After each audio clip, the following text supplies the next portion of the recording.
ਇਹ ਆ Punjabi radio USA। Punjabi radio USA America 'ਚ ਪੰਜਾਬੀਆਂ ਦੀ ਆਪਣੀ ਆਵਾਜ਼। ਆਪਣੀ ਆਵਾਜ਼।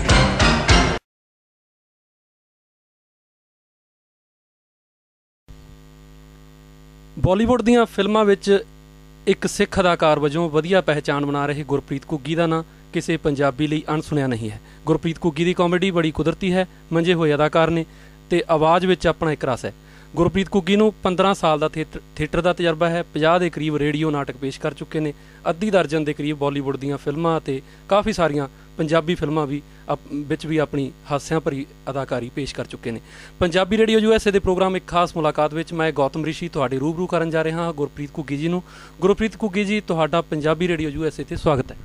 ਬਹੁਤ ਬਹੁਤ ਮਿਹਰਬਾਨੀ ਗੌਤਮ ਜੀ, ਔਰ ਸਾਰੇ ਇਸ ਵੇਲੇ ਸਾਡੇ ਜਿਹੜੇ ਸਰੋਤੇ ਸੁਣ ਰਹੇ ਨੇ ਉਹਨਾਂ ਸਾਰਿਆਂ ਨੂੰ ਗੁਰਪ੍ਰੀਤ ਘੁੱਗੀ ਵੱਲੋਂ ਪਿਆਰ ਭਰੀ ਸਤਿ ਸ਼੍ਰੀ ਅਕਾਲ।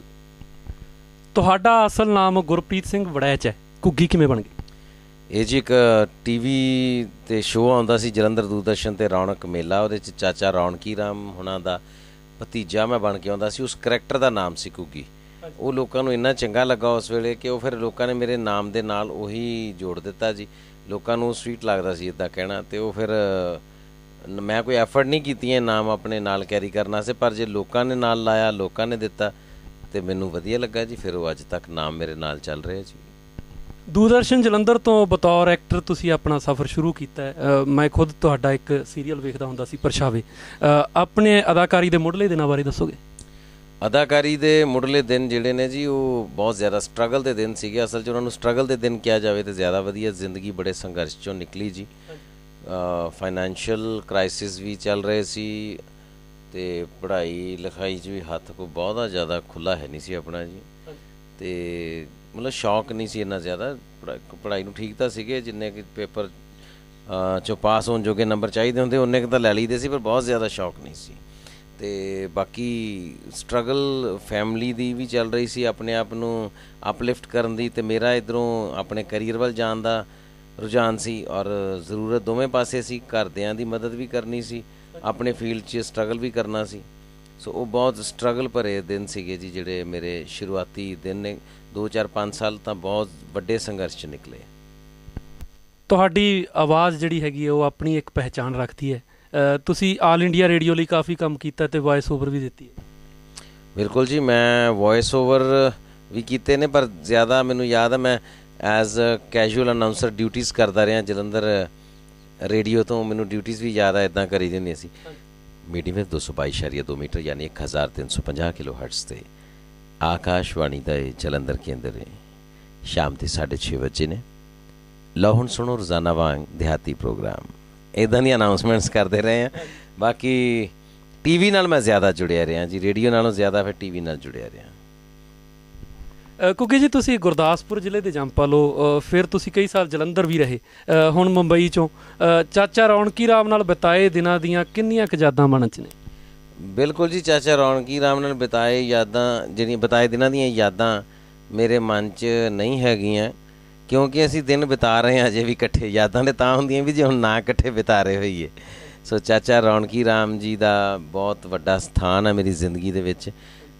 ਇੱਕ ਜਨਮ ਦੇਣ ਵਾਲੇ ਮਾਂ ਬਾਪ ਹੁੰਦੇ ਨੇ, ਇੱਕ ਤੁਹਾਨੂੰ ਜ਼ਿੰਦਗੀ ਸਿਖਾਉਣ ਵਾਲੇ ਮਾਂ ਬਾਪ ਹੁੰਦੇ ਨੇ। ਸੋ ਮੈਂ ਸਮਝਦਾ ਕਿ ਮੈਂ ਜ਼ਿੰਦਗੀ ਸਿੱਖੀ ਚਾਚਾ ਰੌਣਕੀ ਰਾਮ ਜੀ ਕੋਲੋਂ। ਮੈਂ ਜ਼ਿੰਦਗੀ 'ਚ ਵਿਚਰਨਾ ਸਿੱਖਿਆ, ਬਤੌਰ ਕਲਾਕਾਰ ਮੇਰੀ ਗਰੂਮਿੰਗ ਹੋਈ। He is my mentor, so he is always with me. So ਮੈਂ ਚਾਚਾ ਜੀ ਦੇ ਮਤਲਬ ਕਿ ਜੇ ਦੂਰ ਵੀ ਕਦੇ ਬੰਬੇ ਵੀ ਬੈਠਾ ਸੀ, ਫੋਨ 'ਤੇ ਇਸ ਤਰ੍ਹਾਂ ਟੱਚ ਵਿੱਚ ਰਹਿੰਦੇ ਹਾਂ ਕਿ ਮੈਨੂੰ ਲੱਗਦਾ ਹੀ ਨਹੀਂ ਕਦੀ ਵੀ ਅਸੀਂ ਦੂਰ ਹਾਂ। ਸੋ ਅਸੀਂ ਅਜੇ ਵੀ ਦਿਨ ਇਕੱਠੇ ਬਿਤਾ ਰਹੇ ਹਾਂ ਜੀ। ਗੁਰਪ੍ਰੀਤ ਘੁੱਗੀ ਨਾਲ ਗੱਲਬਾਤ ਇਸੇ ਤਰ੍ਹਾਂ ਜਾਰੀ ਰਹੇਗੀ। ਮਿਲਦੇ ਹਾਂ ਇੱਕ ਛੋਟੇ ਜਿਹੇ ਬ੍ਰੇਕ ਤੋਂ ਬਾਅਦ। ਤੁਸੀਂ ਸੁਣਦੇ ਪਏ ਹੋ ਆਪਣਾ radio Punjabi radio USA। Punjabi radio USA।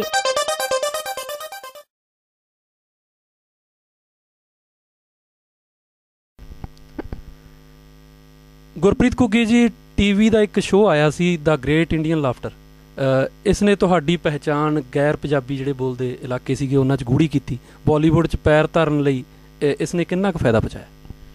ਬਿਲਕੁਲ ਜੀ, ਇੱਕ ਪਹਿਚਾਣ ਤੁਹਾਡੀ ਮਹਿਦੂਦ ਹੁੰਦੀ ਹੈ ਜਦੋਂ ਆਪਣੇ ਦਾਇਰੇ 'ਚ, ਆਪਣੇ ਲੋਕਾਂ 'ਚ, ਆਪਣੀ ਸਰਜ਼ਮੀਨ 'ਤੇ। ਪਰ ਜਦੋਂ ਤੁਸੀਂ ਉਹਨੂੰ ਆਪਣਾ ਦਾਇਰਾ ਵਾਸਟ ਕਰਨ ਲਈ ਸੋਚਦੇ ਹੋ, ਤੁਹਾਨੂੰ ਵੱਡਾ ਪਲੇਟਫਾਰਮ ਚਾਹੀਦਾ ਹੁੰਦਾ ਹੈ। ਗ੍ਰੇਟ ਇੰਡੀਅਨ ਲਾਫਟਰ ਚੈਲੰਜ ਇੱਕ ਸਾਡੇ ਨੈਸ਼ਨਲ ਲੈਵਲ 'ਤੇ ਰਾਦਰ ਇੰਟਰਨੈਸ਼ਨਲ ਲੈਵਲ ਦੇ ਚੈਨਲ 'ਤੇ ਸੀ। ਸੋ ਇਸ ਕਰਕੇ ਮੈਂ ਵੈਸੇ ਤਾਂ ਕਿਉਂਕਿ ਹੁਣ ਕਾਲਜ ਤੋਂ ਬਾਅਦ ਨਿਕਲ ਕੇ ਤੁਹਾਡਾ ਇੱਦਾਂ ਦੇ ਕੰਪੀਟੀਸ਼ਨ ਜਾ ਕੇ ਖੜ੍ਹਾ ਹੋਣ ਨੂੰ ਦਿਲ ਨਹੀਂ ਕਰਦਾ ਵੀ ਹੁਣ ਕਿੱਥੇ ਮੁਕਾਬਲੇ ਕਰਾਂਗੇ ਯਾਰ, ਪਰ ਉਸ ਸ਼ੋਅ 'ਚ ਜਾਣ ਦਾ ਮੇਰਾ ਮਕਸਦ ਇਹੀ ਸੀਗਾ ਔਰ ਚੈਨਲ ਵਾਲਿਆਂ ਨੇ ਵੀ ਇਹੀ ਕਿਹਾ ਸੀ ਕਿ ਜੇ ਤੁਸੀਂ ਨਹੀਂ ਆਉਂਦੇ ਨਾ ਤਾਂ ਪੰਜਾਬੀਆਂ ਦੀ ਰਿਪਰੈਜ਼ੈਂਟੇਸ਼ਨ ਖਤਮ ਹੋ ਜਾਏਗੀ। ਲੋਕ ਹੈਦਰਾਬਾਦ ਤੋਂ ਵੀ ਆ ਰਹੇ ਨੇ ਜੀ, ਮਦਰਾਸ ਤੋਂ ਵੀ, ਬੰਗਲੌਰ ਤੋਂ, ਦਿੱਲੀ ਤੋਂ, ਪਤਾ ਨਹੀਂ ਕਿਹੜੀ ਕਿਹੜੀ ਥਾਂ ਤੋਂ ਲੋਕ ਆ ਰਹੇ ਨੇ, ਪਰ ਜੇ ਤੁਸੀਂ ਨਹੀਂ ਆਓਗੇ ਤਾਂ ਪੰਜਾਬੀ ਦੀ ਰਿਪਰੈਜ਼ੈਂਟੇਸ਼ਨ ਨਹੀਂ ਹੋਏਗੀ ਪੰਜਾਬ ਦੀ।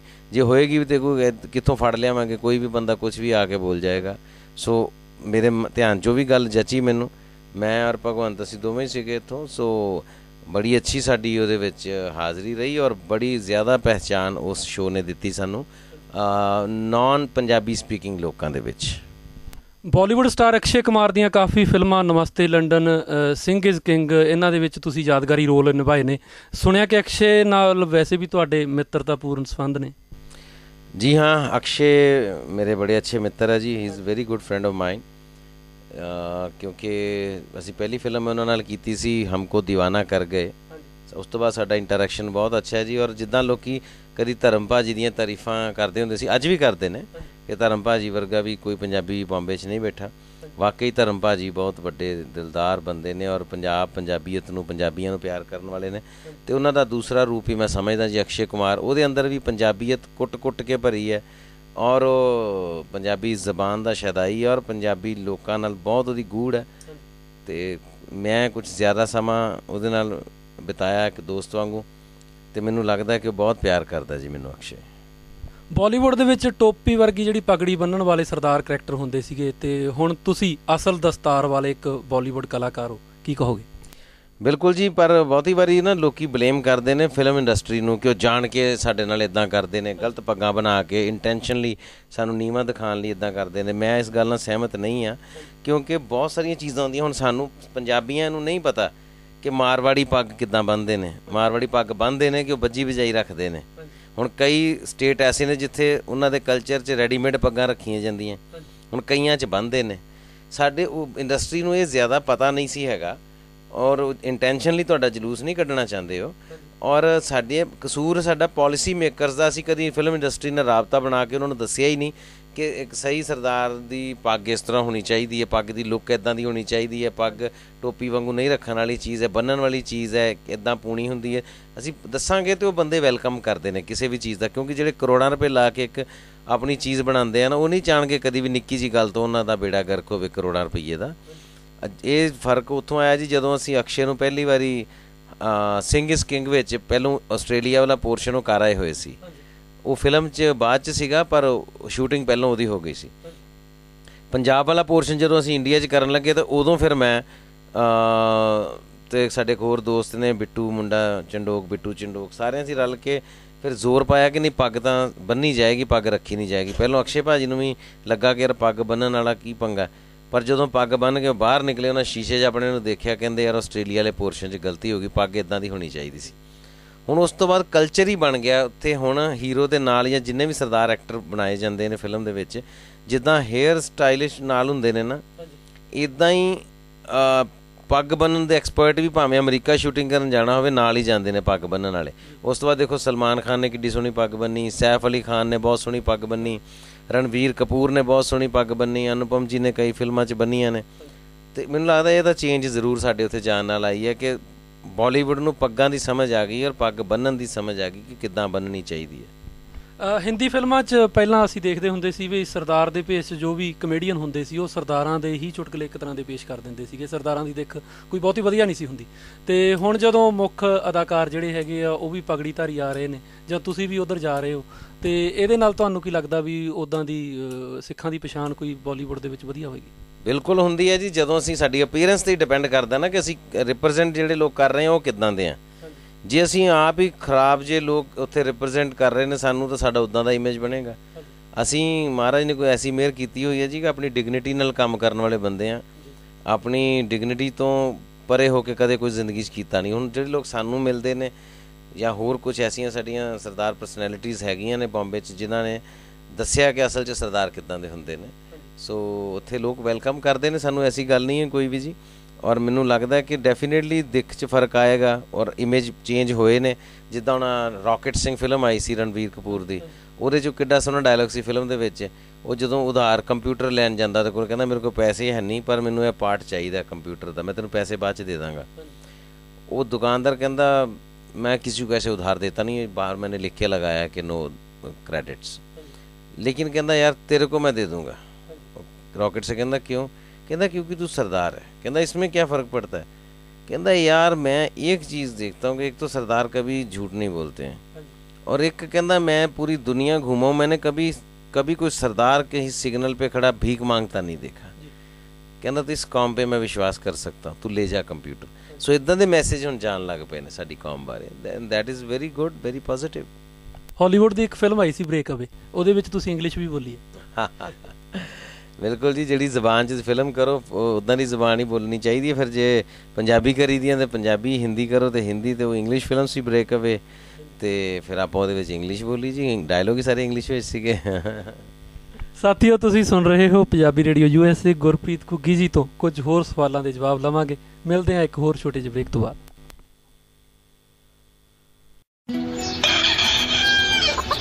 हर चढ़दी सवेर तो टलदी रात ताईं, साल दे 365 ते हफ्ते दे 7 दिन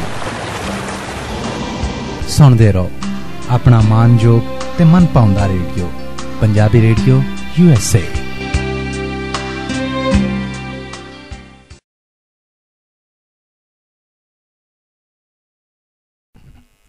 ਗੁਰਪ੍ਰੀਤ ਘੁੱਗੀ ਜੀ, ਪੰਜਾਬੀ ਸਿਨੇਮਾ ਮੁੜ ਤੋਂ ਪੈਰਾਂ ਸਿਰ ਹੋ ਰਿਹਾ। 10 ਕੁ ਸਾਲਾਂ ਤੋਂ ਨਵੇਂ ਵਿਸ਼ਿਆਂ 'ਤੇ ਪੰਜਾਬੀ ਫਿਲਮਾਂ ਬਣ ਰਹੀਆਂ ਨੇ, ਜਿਨ੍ਹਾਂ ਵਿੱਚੋਂ 1 ਦਰਜਨ ਤੋਂ ਵੱਧ ਫਿਲਮਾਂ 'ਚ ਤੁਸੀਂ ਅਦਾਕਾਰੀ ਅਤੇ ਕਾਮੇਡੀ ਕੀਤੀ ਹੈ। ਇਸ ਬਾਰੇ ਦੱਸੋਗੇ? ਪਹਿਲੀ ਗੱਲ ਤਾਂ ਜੀ ਦਰਜਨਾਂ 2 ਕਰ ਲਈਏ ਆਪਾਂ, 2 ਦਰਜਨਾਂ ਤੋਂ ਵੱਧ 'ਚ ਕਰ ਚੁੱਕਾ ਜੀ। ਔਰ ਦੂਜੀ ਗੱਲ, ਵਾਕਈ ਤੁਸੀਂ ਕਿਹਾ ਕਿ ਹੁਣ ਉਹ ਪੈਰਾਂ ਸਿਰ ਹੋ ਰਿਹਾ ਪੰਜਾਬੀ ਸਿਨੇਮਾ। ਪਹਿਲਾਂ ਸਿਰ ਪੈਰ ਹੀ ਨਹੀਂ ਸੀ ਕੋਈ ਹੁੰਦਾ, ਕਦੀ ਸਿਰ ਪਰਨੇ ਹੋ ਜਾਂਦਾ ਸੀ, ਕਦੀ ਪੈਰਾਂ ਪਰਨੇ ਹੋ ਜਾਂਦਾ ਸੀ, ਅਤੇ ਕਦੀ ਮੂੰਹ ਪਰਨੇ ਡਿੱਗ ਪੈਂਦਾ ਸੀ। ਹਾਂਜੀ, ਵਿਸ਼ੇ ਭਾਜੀ ਭਾਵੇਂ ਬਹੁਤ ਜ਼ਿਆਦਾ ਨਹੀਂ ਸਾਡੇ ਕੋਲ ਹੁੰਦੇ ਇੰਡਸਟਰੀ 'ਚ। ਅੱਜ ਹਿੰਦੀ ਫਿਲਮਾਂ 'ਚ ਵੀ ਦੇਖੋਗੇ ਅਤੇ ਉਹੀ ਤੁਹਾਨੂੰ 16, 17, 18, 20 ਵਿਸ਼ੇ ਮਿਲਣਗੇ। ਸਾਰੀਆਂ ਫਿਲਮਾਂ ਘੁਮਾ ਫਿਰਾ ਕੇ ਉਸੇ 'ਤੇ ਬਣ ਰਹੀਆਂ ਨੇ, ਪਰ ਸਿਰਫ ਅਲੱਗ ਹੁੰਦਾ ਟਰੀਟਮੈਂਟ, ਤੁਹਾਡੀ ਅਪਰੋਚ, ਡਾਇਰੈਕਟਰ ਦੀ ਸੋਚ ਕਿੱਦਾਂ ਦੀ ਹੈ। ਐਂਟਰਟੇਨਮੈਂਟ ਇੰਡਸਟਰੀ ਹੈ, ਇਹਨੂੰ ਐਂਟਰਟੇਨਮੈਂਟ ਦੀ ਤਰ੍ਹਾਂ ਹੀ ਲੈਣਾ ਚਾਹੀਦਾ, ਬਟ ਡਿਪੈਂਡ ਕਰਦਾ ਕਿ ਕਿੰਨੀ ਸੁਹਿਰਦਤਾ ਨਾਲ, ਕਿੰਨੇ ਵਧੀਆ ਤਰੀਕੇ ਨਾਲ ਤੁਸੀਂ ਗੱਲ ਕਰ ਜਾਂਦੇ ਹੋ ਕਿ ਲੋਕਾਂ ਨੂੰ ਫਿਲਮ ਸੋਹਣੀ ਵੀ ਲੱਗੇ ਅਤੇ ਉਹਦੇ 'ਚ ਲੋਕ ਕੁਛ ਲੈ ਕੇ ਵੀ ਜਾਣ। ਸੋ ਹੁਣ ਉਹ ਸਮਾਂ ਆਇਆ ਕਿ ਹੁਣ ਲੋਕ ਫਿਲਮਾਂ ਨੂੰ ਦੇਖਦੇ ਨੇ, ਸੁਣਦੇ ਨੇ ਅਤੇ ਕੁਛ ਲੈ ਕੇ ਵੀ ਜਾਂਦੇ ਨੇ ਫਿਲਮਾਂ 'ਚ। ਕਿਉਂਕਿ ਜੀ ਤੁਹਾਡੇ ਪਤਨੀ ਕੁਲਜੀਤ ਕੌਰ ਜੀ ਤੁਹਾਡੇ ਨਾਲ ਇੱਕ TV ਸ਼ੋਅ 'ਤੇ ਆਏ ਸੀ, ਹੱਸ ਬੱਲੀਏ, ਅਤੇ ਇਹ 'ਚ ਤੁਸੀਂ ਜਿੱਤੇ ਵੀ ਸੀਗੇ। ਇਹਦੇ ਵਿੱਚ ਤੁਹਾਡਾ ਜ਼ਿਆਦਾ ਰੋਲ ਸੀ ਜਾਂ ਤੁਹਾਡੀ ਪਤਨੀ ਵੀ ਤੁਹਾਡੀ ਤਰ੍ਹਾਂ ਕਮੇਡੀਅਨ ਨੇ? ਪਹਿਲੀ ਗੱਲ ਜੀ, ਰੋਲ ਤਾਂ ਦੋਵਾਂ ਦਾ ਹੀ ਸੀ, ਤਾਂ ਹੀ ਜਿੱਤੇ ਸੀਗੇ, ਪਰ ਉਹ ਕਾਮੇਡੀਅਨ ਤਾਂ ਨਹੀਂ ਹੈਗੇ ਮੇਰੀ ਤਰ੍ਹਾਂ। ਉਹ ਫੁੱਲ ਟਾਈਮ ਕਾਮੇਡੀਅਨ ਤਾਂ ਬਿਲਕੁਲ ਨਹੀਂ ਹੈ, ਉਹ ਸ਼ੌਕੀਆ ਵੀ ਨਹੀਂ। ਅਸਲ ਦੇ ਵਿੱਚ ਤਾਂ ਉਹ ਹਾਊਸ ਵਾਈਫ ਹੀ ਕਹਿ ਸਕਦੇ ਉਹਨਾਂ ਨੂੰ, ਜਾਂ ਟੀਚਿੰਗ ਜੋਬ 'ਚ ਹੈਗੇ ਨੇ, ਪ੍ਰੋਫੈਸ਼ਨ ਉਹਨਾਂ ਦਾ, ਉਹਨਾਂ ਨੂੰ ਪੈਸ਼ਨ ਕਹਿ ਸਕਦੇ ਹਾਂ, ਪੜ੍ਹਾਉਣ ਦਾ ਸ਼ੌਕ ਹੈ। ਪਰ ਉਹ ਚੈਨਲ ਦੀ ਡਿਮਾਂਡ ਇਸ ਤਰ੍ਹਾਂ ਦੀ ਸੀ ਕਿ ਉਹਨਾਂ ਨੂੰ ਰੀਅਲ ਲਾਈਫ ਕਪਲ ਚਾਹੀਦੇ ਸੀਗੇ, ਓਰੀਜਨਲ ਹਸਬੈਂਡ ਵਾਈਫ ਚਾਹੀਦੇ ਸੀਗੇ।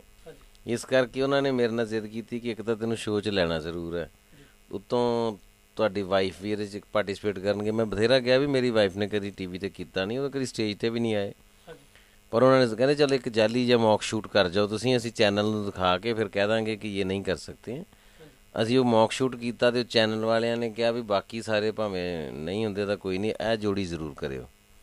ਮੈਂ ਹੋਰ ਪੰਗੇ 'ਚ ਫਸ ਗਿਆ। ਫਿਰ ਮੈਂ ਕਿਹਾ ਹੁਣ ਤੱਕ ਕੀ, ਕਹਿੰਦੇ ਚੱਲ 2-3 ਐਪੀਸੋਡ ਕਰਕੇ ਫਿਰ ਤੁਸੀਂ ਐਲੀਮੀਨੇਟ ਹੋ ਜਾਓ ਵਿੱਚੋਂ, ਤੁਹਾਨੂੰ ਤੁਸੀਂ ਹੋ ਹੀ ਜਾਣਾ ਜੇ ਮਿਸਿਸ ਵਧੀਆ ਨਹੀਂ ਕਰਨਗੇ।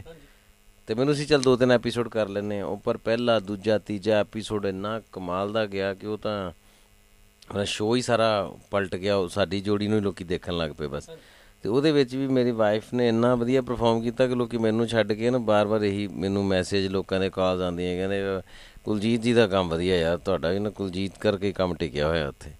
ਐਂਡ ਸ਼ੀ ਡਿਡ ਨਾ you can say N excellent job, ਔਰ ਉਹਦੇ ਕਰਕੇ ਫਿਰ ਅਸੀਂ ਉਹ ਸ਼ੋਅ ਜਿੱਤੇ ਸੀ, ਹੱਸ ਬੱਲੀਏ। ਤੁਸੀਂ ਲਾਈਵ ਸ਼ੋਅ ਕਰਦੇ ਹੋ, TV 'ਤੇ ਵੀ ਕੁਛ ਤੁਹਾਡੇ ਕਾਫੀ ਸ਼ੋਅ ਚੱਲੇ ਨੇ, ਅਤੇ ਇਹਨਾਂ ਤੋਂ ਇਲਾਵਾ ਜਿਹੜੇ ਤੁਸੀਂ ਕੁਛ ਪਹਿਲਾਂ ਐਲਬਮ ਕੀਤੀਆਂ ਸੀਗੀਆਂ, ਉਹਨਾਂ ਬਾਰੇ ਕੁਛ ਦੱਸੋ ਵੀ ਉਹ ਹੁਣ ਵੀ ਰੁਝੇਵੇਂ ਜਾਰੀ ਨੇ ਜਾਂ ਸਿਰਫ ਫਿਲਮਾਂ ਤੱਕ? ਬਿਲਕੁਲ ਜੀ, ਮੈਂ ਹੁਣ ਫਿਲਮਾਂ ਤੱਕ ਹੀ ਸੀਮਿਤ ਸਮਝਾਂਗਾ ਆਪਣੇ ਆਪ ਨੂੰ, ਕਿਉਂਕਿ ਭਾਜੀ ਦਿਲ ਤਾਂ ਬਹੁਤ ਕਰਦਾ ਰਿਸ਼ੀ ਸਾਹਿਬ ਕਿ ਉਹ DVD ਫਿਲਮਾਂ ਕਰੀਏ, ਲੋਕੀ ਲਾਈਕ ਕਰਦੇ ਸੀ, ਦੇਖਦੇ ਸੀ, ਜਿਨ੍ਹਾਂ 'ਚੋਂ ਘੁੱਗੀ ਛੂ ਮੰਤਰ ਆਈ ਸੀ, ਫਿਰ ਘੁੱਗੀ ਯਾਰ ਗੱਪ ਨਾ ਮਾਰ, ਖਿੱਚ ਘੁੱਗੀ ਖਿੱਚ, ਜੀਜਾ ਜੀ, ਬੜੀਆਂ ਇੱਦਾਂ ਦੀਆਂ ਸਾਡੀਆਂ ਹੋਰ ਵੀ ਆਈਆਂ, ਲੋਕਾਂ ਨੇ ਬਹੁਤ ਪਸੰਦ ਵੀ ਕੀਤੀਆਂ। ਪਰ ਹੁਣ ਪਾਇਰੇਸੀ ਨੇ ਮਾਰ ਲਿਆ। ਜਿੰਨੇ ਰੇਡੀਓ ਸੁਣ ਰਹੇ ਨੇ ਇਮਾਨਦਾਰੀ ਨਾਲ ਦੱਸ ਦੇਣ ਕਿ ਲਾਸਟ ਇਹਨਾਂ ਨੇ ਮਿਊਜ਼ਿਕ CD ਮੁੱਲ ਕਦੋਂ ਖਰੀਦੀ ਸੀ, ਜਾਂ ਕੋਈ ਕਿਸੇ ਦੀ ਕਾਮੇਡੀ DVD ਇਹਨਾਂ ਨੇ ਮੁੱਲ ਕਦੋਂ ਖਰੀਦੀ ਸੀ। ਸੁਣਨ ਵਾਲੇ ਸਾਰੇ ਸੁਣ ਕੇ ਆਪੇ ਹੱਸ ਵੀ ਪਏ ਹੋਣੇ, ਹਾਂ ਯਾਰ ਅਜੇ ਤਾਂ ਕਦੀ ਲਈ ਨਹੀਂ DVD, ਇਹਦੀ ਮੁੱਲ ਤਾਂ VCD ਖਰੀਦੀ ਨਹੀਂ, ਜਾਂ ਮੁੱਲ ਤਾਂ ਆਡੀਓ CD ਖਰੀਦੀ ਨਹੀਂ। ਸੋ ਜਦੋਂ ਕੋਈ ਖਰੀਦਦਾ ਹੀ ਨਹੀਂ ਜੀ, ਹੁਣ ਸਾਰੇ ਨੈੱਟ ਤੋਂ ਹੀ ਚੱਕਦੇ ਨੇ, ਨੈੱਟ 'ਤੇ ਹੀ ਦੇਖ ਲੈਂਦੇ ਨੇ, YouTube 'ਤੇ ਕਲਿੱਪਿੰਗਸ ਦੇਖ ਲੈਂਦੇ ਨੇ, ਅਤੇ ਗਾਣੇ ਵੀ ਉੱਥੋਂ ਮਿਲ ਜਾਂਦੇ ਨੇ ਤੁਹਾਨੂੰ ਨੈੱਟ ਤੋਂ ਹੀ। ਇਸ ਕਰਕੇ ਜਦੋਂ ਚੀਜ਼ ਵਿਕ ਹੀ ਨਹੀਂ ਰਹੀ ਅਤੇ ਕੰਪਨੀਜ਼ ਨੇ ਉਹਦੇ 'ਤੇ ਪੈਸੇ ਲਾਉਣੇ ਬੰਦ ਕਰਤੇ। ਇਸ ਕਰਕੇ ਅਸੀਂ ਹੁਣ ਆਡੀਓ ਕੈਸਟ ਅਤੇ DVDs ਨਹੀਂ ਕਰ ਰਹੇ। ਕਿਉਂਕਿ ਜੇ ਤੁਹਾਡੀਆਂ ਆਉਣ ਵਾਲੀਆਂ ਫਿਲਮਾਂ ਜਾਂ ਬਣ ਰਹੀਆਂ ਫਿਲਮਾਂ ਬਾਰੇ ਸਾਡੇ ਸਰੋਤਿਆਂ ਨੂੰ ਕੁਝ ਜਾਣਕਾਰੀ ਦਿਓ। ਭਾਜੀ ਇੱਕ ਤਾਂ ਆਪਣੀ ਇੰਟਰਵਿਊ ਪਤਾ ਨਹੀਂ ਕਿੱਦਣ ਚੱਲਣੀ ਹੈ, ਸ਼ਾਇਦ ਉਦੋਂ ਰਿਲੀਜ਼ ਹੋ ਚੁੱਕੀ ਹੋਏਗੀ ਫਿਲਮ, ਪਤਾ ਨਹੀਂ ਰੱਬ ਕਿਹੜਿਆਂ ਰੰਗਾਂ 'ਚ ਰਾਜ਼ੀ, ਇਹ 17 ਫਰਵਰੀ ਨੂੰ ਰਿਲੀਜ਼ ਹੈ ਜੀ। ਔਰ ਇਸ ਤੋਂ ਇਲਾਵਾ ਫਿਰ ਇੱਕ ਫਿਲਮ ਮੇਰੀ ਰੈਡੀ ਹੈ ਜੀ, ਦਿਲ ਤੈਨੂੰ ਕਰਦਾ ਹੈ ਪਿਆਰ। ਔਰ ਫਿਰ ਇਸ ਤੋਂ ਬਾਅਦ ਇੱਕ ਫਿਲਮ ਯਾਰ ਪਰਦੇਸੀ ਰੈਡੀ ਹੈ, ਉਹ ਵੀ ਰਿਲੀਜ਼ ਹੋ ਰਹੀ ਹੈ। ਇੱਕ ਦੀ ਹੁਣ ਸ਼ੂਟਿੰਗ ਚੱਲ ਰਹੀ ਹੈ ਜਿੱਥੇ ਆਪਾਂ ਮਿਲੇ ਹਾਂ ਜੀ, ਅੱਜ ਦੇ ਰਾਂਝੇ, ਮਨਮੋਹਨ ਸਿੰਘ ਜੀ ਦੀ ਫਿਲਮ ਹੈ। ਔਰ ਇੱਕ ਹਿੰਦੀ ਫਿਲਮ ਹੈ ਹੌਲੇ ਹੌਲੇ ਹੋ ਜਾਏਗਾ ਪਿਆਰ, ਉਹ ਕੀਤੀ ਹੈ ਜੀ। ਇੱਕ ਹੋਰ ਹਿੰਦੀ ਹੈਗੀ ਹੈ ਜੋਕਰ, ਉਹਦੇ 'ਚ ਕੀਤਾ ਜੀ। ਸੋ ਇੱਦਾਂ ਦੇ ਰੁਝੇਵੇਂ ਬਣੇ ਹੋਏ ਨੇ ਜੀ। ਗੁਰਪ੍ਰੀਤ ਘੁੱਗੀ ਜੀ, ਪੰਜਾਬੀ ਰੇਡੀਓ USA ਨਾਲ ਗੱਲਬਾਤ ਕਰਨ ਲਈ ਤੁਹਾਡਾ ਬਹੁਤ ਬਹੁਤ ਧੰਨਵਾਦ। ਤੁਹਾਡੇ ਕੈਰੀਅਰ ਅਤੇ ਭਵਿੱਖ ਲਈ ਸਾਡੇ ਵੱਲੋਂ ਸ਼ੁਭੇੱਛਾਵਾਂ। ਰਿਸ਼ੀ ਜੀ ਬਹੁਤ ਬਹੁਤ ਧੰਨਵਾਦ ਤੁਹਾਡਾ, ਔਰ ਸਾਰੇ ਸਰੋਤਿਆਂ ਨੂੰ ਇੱਕ ਵਾਰੀ ਫਿਰ ਗੁਰਪ੍ਰੀਤ ਘੁੱਗੀ ਵੱਲੋਂ ਪਿਆਰ ਭਰੀ ਸਤਿ ਸ਼੍ਰੀ ਅਕਾਲ। ਹਮੇਸ਼ਾ ਇਸੇ ਤਰ੍ਹਾਂ ਹੱਸਦੇ ਰਹੋ, ਵਸਦੇ ਰਹੋ। ਪਰਮਾਤਮਾ ਤੁਹਾਨੂੰ ਸਾਰਿਆਂ ਨੂੰ ਹਮੇਸ਼ਾ ਚੜ੍ਹਦੀ ਕਲਾ 'ਚ ਰੱਖੇ। ਤੁਸੀਂ ਸੁਣਦੇ ਪਏ ਹੋ ਆਪਣਾ radio Punjabi radio USA Punjabi radio USA